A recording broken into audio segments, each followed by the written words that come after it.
Summer holidays வந்தாச்சு, நம்ம GT ஹாலிடேஸும் வந்தாச்சு. GT holidays, South India's number 1 travel brand. மார்க்கெட்லயே கம்மி சேதாரத்துல இன்னும் 1% தள்ளுபடி கொடுப்போம். ஓகே, வைரநக கேரட்டுக்கு 5000 தள்ளுபடி கொடுப்போம். தள்ளுபடி திருவிழா. என் புள்ள போய் கேஸ் போட்டு மாட்ட வச்சுட்டானு. என் பையனை மீட்டி கொடுங்க ஐயா. வக்கீல வச்சு நான் எவ்வளவு காசு செலவு பண்ணேன். கள்ளக்குறிச்சி மாவட்டம் தியாகதுருகம் அருகே அமைந்துள்ளது பிரதிவி மங்கலம் கிராமம். இந்த பகுதியைச் சேர்ந்தவர் ரத்தினவேலு. 45 வயதான இவர் தான் வசிக்கும் பகுதியில் கட்டட தொழிலாளியாக வேலை செய்து வந்தார். இவரது மனைவி சரஸ்வதி. இந்த தம்பதிக்கு 23 வயதில் சதீஷ் என்ற மகன் உள்ளார்.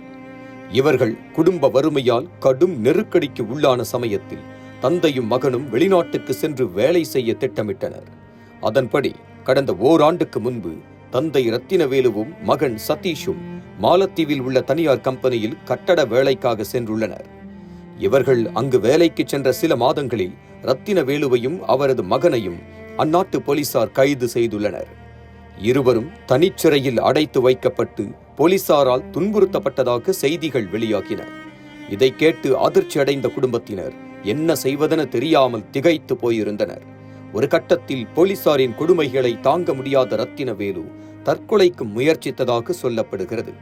இதனிடையே ரத்தினவேலுவின் மனைவி சரஸ்வதி கடந்த 2 மாதங்களுக்கு முன்பு தனது கணவரையும் மகனையும் மீட்டு தரும்படி தமிழக முதல்வருக்கு மனு அளித்திருந்தார். அதனை ஏற்று துரிதமாக செயல்பட்ட தமிழ்நாடு அரசு மாலத்தீவு சிறையில் இருந்த ரத்தினவேலுவை விடுவிக்க நடவடிக்கை எடுத்தது. ஆனால் அந்நாட்டு அரசு மகன் சதீஷை விடுவிக்கவில்லை. அவர் மீது பொய் வழக்கு பதிவு செய்து துன்புறுத்தி வந்துள்ளது. இந்த சூழலில் கடந்த 3ஆம் தேதி கள்ளக்குறிச்சி மாவட்ட ஆட்சியர் அலுவலகத்தில் மக்கள் குறைதீர் கூட்டம் நடைபெற்றது. அப்போது அங்கு வந்த சரஸ்வதி மாவட்ட ஆட்சியரை நேரில் சந்தித்து மனு ஒன்றை அளித்தார்.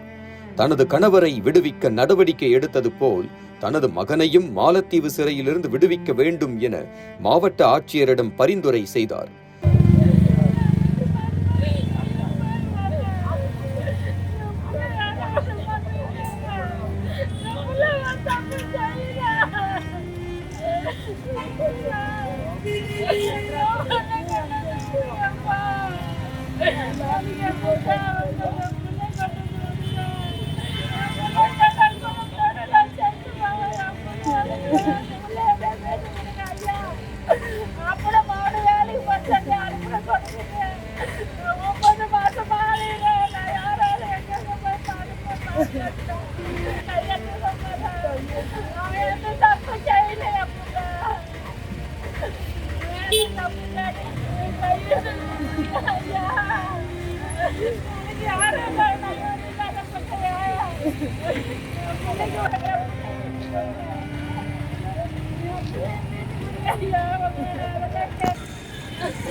இது குறித்து செய்தியாளர்களிடம் பேசிய சரஸ்வதி, எனது மகனை மீட்பதற்காக அந்த நாட்டில் வழக்கறிஞர் ஒருவரை ஏற்பாடு செய்துள்ளேன். ஆனால் எனது மகனின் விபரம் குறித்த எந்த தகவலும் தெரியவில்லை. பொய் வழக்கில் சிறையில் அடைக்கப்பட்டுள்ளான் என கூறி கண்ணீர் விட்டு கதறி உள்ளார். என் பையன் பேர் சதீஷ், என் பேர் சரஸ்வதி. என் பையனையும் எங்கள் வீட்டுக்காரையும் கடன் பிடிச்சுன்னு அனுப்பி வச்சையா. என் புள்ள போய் கேஸ் போட்டு மாட்ட வச்சுட்டானு. மாலத்தீவுக்கு வேலைக்கு 2 பேர்த்தையும் அனுப்பிவிட்றேன். என் ஆம்டானே செத்து போயிடுச்சு வந்தார். நான் அவரை எப்படியா மீட்டு கொடுத்துட்டாங்க. என் பையனை மீட்டு கொடுங்க ஐயா. என் பையன்லாம் நான் செத்துருவேன். ஒரு தப்பு செய்யல. போற போய் கேசு பட்டு என் பிள்ளைய ஏமாத்திட்டாங்க. பொண்ணு கேசுன்றானோ அது இதுன்றானோ ஒன்றும் தெரியல. வக்கீல வச்சு நான் எவ்வளவு காசு செலவு பண்ணிட்டேன். அந்த வக்கீல ஒன்று கேஸ் முடிஞ்சிச்சு. உன் பையன் வந்துடும் சொன்னாங்க. நான் நம்பி இருந்தேன். நாள் ஏமாந்து போயிட்டேன். அந்த வக்கீல பதில் சொல்ல மாட்டாங்க. ஐயா உங்களை கையெடுத்து காமறா. நீங்க தான் காப்பாத்துன என் புள்ள மட்டும் மீட்டு கொடுங்க. என் புள்ள எந்த தப்பு.